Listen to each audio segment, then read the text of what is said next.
Welcome back, guys, for another Friday Gamers Log. I've made some more progress in the games that I've been playing, and I also started some files on a couple of games with some friends. And I'm going to talk about a game that I plan on buying, and we'll discuss some upcoming news for the YouTube side of gaming. So, yeah, without further ado, let's get this thing started. I made a little more progress on Winwaker. I left the Great Fish Island and headed back to the island that I was born on, which whenever I got there I wound up getting bombs, and then I bombed that wall and came in here and I got the Nehru's Pearl. I went ahead and decided to visit my grandma before I left this island. Man, I felt so bad for her. She looks like she isn't going to make it through the rest of the game. I wanted Link to give her a hug, but he just tried to jump on her a couple of times. Link is a bad grandkid. But after I left that island, the King of Red Lions told me that he marked the 3 places on the map where I had to go to put the 3 pearls that I had.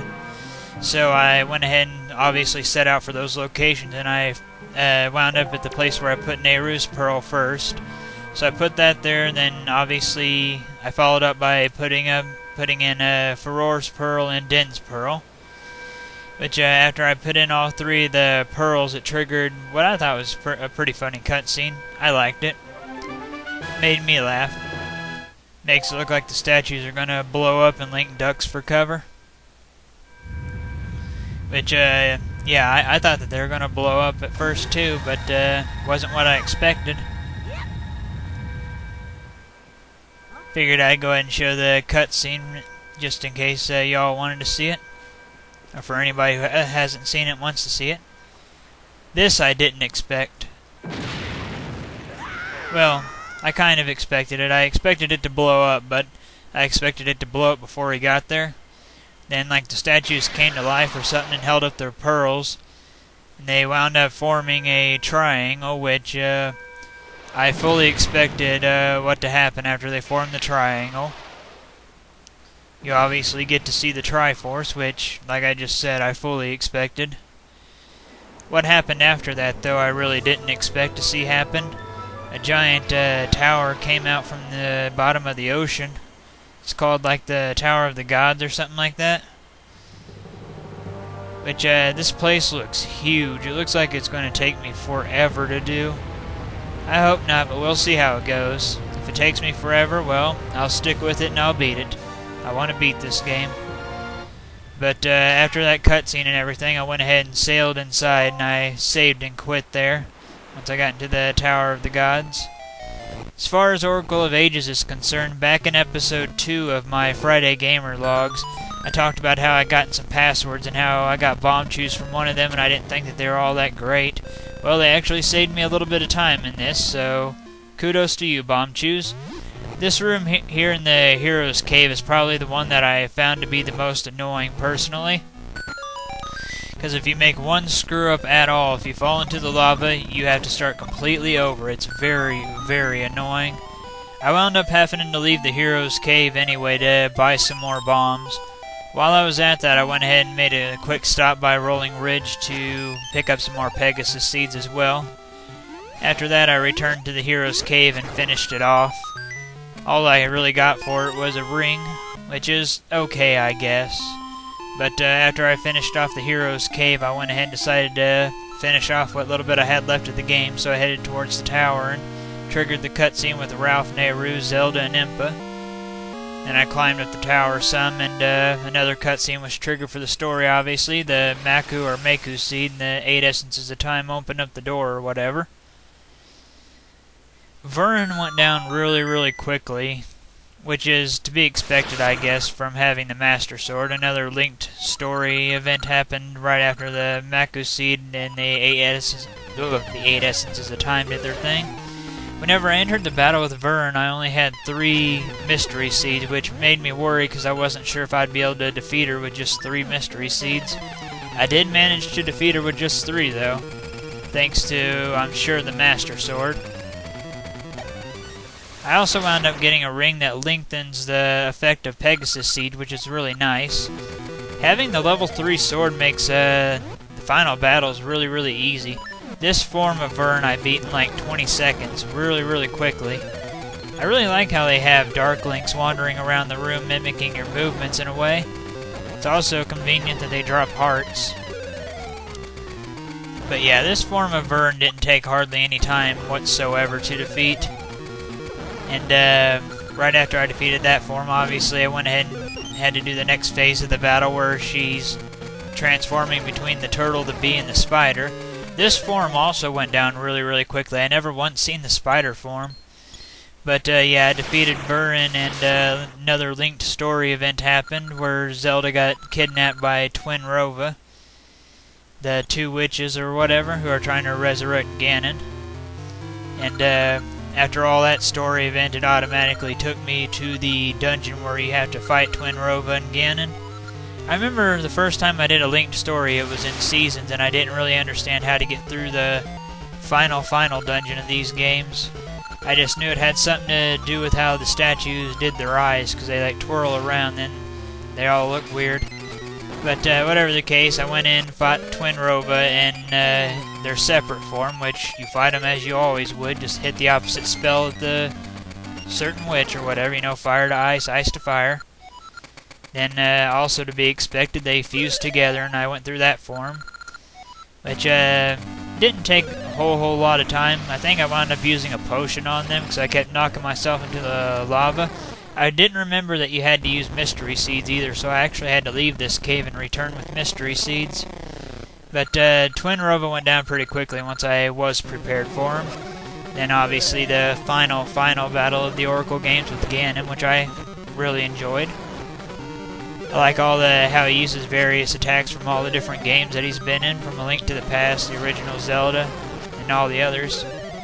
Pretty fun battle, but he went down really quickly. Again, most likely thanks to the Master Sword. I think that the Master Sword is stronger than the Begoron Sword, which I think is kind of stupid. You know, you'd think the Begoron Sword would be stronger since it's two-handed, but whatever. But as you can see, I defeated Ganon and finished the final battle of Oracle of Ages linked story and checked out the ending. I like how you get a different ending depending on if you did a linked story or not. I thought that was pretty cool. And I got the password at the very end of the game. Then from Oracle of Seasons came for the story event and all that. Between Oracle of Ages and Oracle of Seasons linked stories, I'll probably say that I liked Oracle of Seasons linked story a little more. Seemed like it was more of a continuation, but overall I did like both games a lot. As far as Metroid Fusion goes, I made it to this boss right here that you see. Both times that I played through this game, I've not done too good on that boss.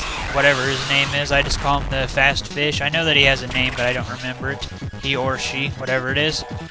Then of course, you gotta fight this thing on every boss and get one of your abilities back. Which in this boss's case, I got the speed booster back. But yeah. As soon as I got the speed booster back, I made progress to the third sector, I believe. PYR, I believe is what it's called, like Pyro, because it's the fire area or whatever. But I made my way there. It took me a while. I was supposed to find the level 2 security hatch and you know, unlock the security doors. It took me a while to find the level 2 security hatch or whatever. The little thing that unlocks them, of course. But I eventually found it. It probably took me 20 minutes after I got to that sector to find it. But after I did that, I made my way to the data room and downloaded data for super missiles. Then I saved and quit right after I got the super missiles, so not much more progress has been made in Metroid Fusion. But I felt like I was overdue for a run of Mega Man. I haven't done any Mega Man games in a little while, so I decided this week to put in my favorite Mega Man in the entire Classic series, which is Mega Man 4. And I did a run through that. I always really enjoyed Mega Man 4. I felt like it has the best to offer. I like the way how all the Robot Masters fight. It has the second best weapon set. It has great music. It was the first game to do the Two Fortress storyline. You know, I just like Mega Man 4 a lot. But another thing that I really like in the Mega Man series is the way how at the end of the fortresses, it always has a big rematch for all the Robot Masters. That was something that I always liked because fighting the Robot Masters is one of my favorite parts in the Mega Man games. So just having one big setup where I can go from one Robot Master straight to another in the games is just awesome. Especially your first time through whenever you don't know who's in what capsule. But after I beat Mega Man 4, I decided to do a run through Mega Man 5 just for the heck of it, because it had been a while since I did Mega Man 5. I feel like Mega Man 5 is probably the easiest of all the classic series Mega Mans. That doesn't mean that it's not a good game though, because it is a great game. It's just one of the easier Mega Mans out there. Some strong points that I like in Mega Man 5 is definitely the music. I feel like it has the best soundtrack in the entire classic series. The weapons aren't anything too special. I mean, they're not completely terrible, but they're really not all that special either. Probably the second worst weapon set. Another thing that I really like about Mega Man 5 is how each level has something really unique in it. Like Wave Man stage has the jet ski, Gravity Man has the up and down section, Starman stage has the low gravity, Charge Man you're constantly climbing up onto the tops of trains and then dropping in and fighting inside of them. Stone Man stage has all the hidden stuff around his stage. Just a lot of really cool things in Mega Man 5. And I really like Charge Man's music, to be more specific. That's probably my favorite track in Mega Man 5. I also decided to do a few games of cards on the computer, on the PC. Solitaire to be more specific, as you can see right here. The main reason why I stuck in Solitaire, or, loaded it or whatever, was because I wanted to see if it was possible to do the challenge run that I have planned for it. And it turns out that it is possible to do the challenge run, so that's good. But I only did probably 5 or 6 games of Solitaire, not very many. But I do enjoy playing the card games on PC, but I just don't really do it hardly at all unless I'm really bored. A long time ago, whenever I was a kid, my dad brought me home a couple of, one computer game that the library was throwing away here in town. And that was I Spy Spooky Mansion. At the time, I didn't have a computer, but after I got one, I stuck it in because I found it recently. I tried to record some data from it, but this is the best that I could do. Hey guys, help me find the 3 spiders, please. But in all seriousness, I'll find a better way to record this, but this is what showed up. I also did some gaming with a friend of mine. He introduced me to this game right here, which is called Sunset Riders for the Super Nintendo. If you've ever played Contra, Sunset Riders is similar to Contra, only it's like Western themed. There aren't really a whole lot of weapons for you to get. You just get 2 upgrades, but that's not necessarily a bad thing because if you die, it's really easy to get back to full power. The music is really good. The gameplay is fun. It's just an all-around really good game. I really enjoyed playing it. We managed to beat it on co-op, which was quite a bit of fun. Another game that me and that same friend started was Super Mario Bros. 3, the Super Mario All-Stars version of it. I was Luigi in our co-op run, and he's Mario. We still haven't finished it yet. We've pretty much been kind of going on-off with it. We'll like play one world, then we'll switch games and do something else, then we'll go back later, do another world. We left off near the end of World 2. This is pretty much how it looks on our file. Everything's gotten except for one Boomerang Brother, the Pyramid level, and the Fortress level. We still haven't gotten the hammer and crushed the rock to get into the secret area here in World 2 just yet. I'm pretty sure we're trying to do like every level in this run-through. But I always enjoy a co-op run to Super Mario Bros. 3 no matter what version it is. It's my favorite Mario by far. But yeah, we still got a little more work to do in that. As far as YouTube gaming is concerned, this week we're going to be completing our minimalist challenge of The Legend of Zelda: A Link to the Past for the Super Nintendo. We only have a couple more dungeons left, just Turtle Rock, Ganon's Tower, and the final battle, so probably 2 more parts and we'll be completed with that, we'll be finished. After we finish off The Legend of Zelda: A Link to the Past, we are going to be doing a no-death run of Life Force for the NES.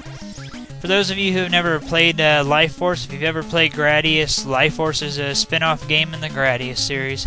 It's a really fun game with a great 2-player system. You can actually have 2 ships out at once and fly around and destroy stuff. It's quite a bit of fun.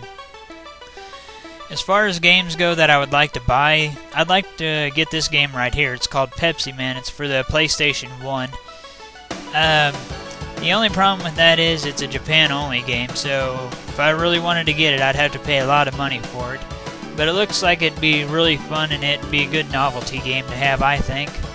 But unless I get a lot of money, I won't be getting it. But yeah, that is pretty much all that's been going on. Started a couple more files in some games, beat a couple Mega Mans, which I really needed to do. It had been too long. But yep, this week we're going to be finishing off Zelda and starting Life Force. Well guys, that is it for today's Gamer Log, and I will see you guys next Friday. Thank you for watching.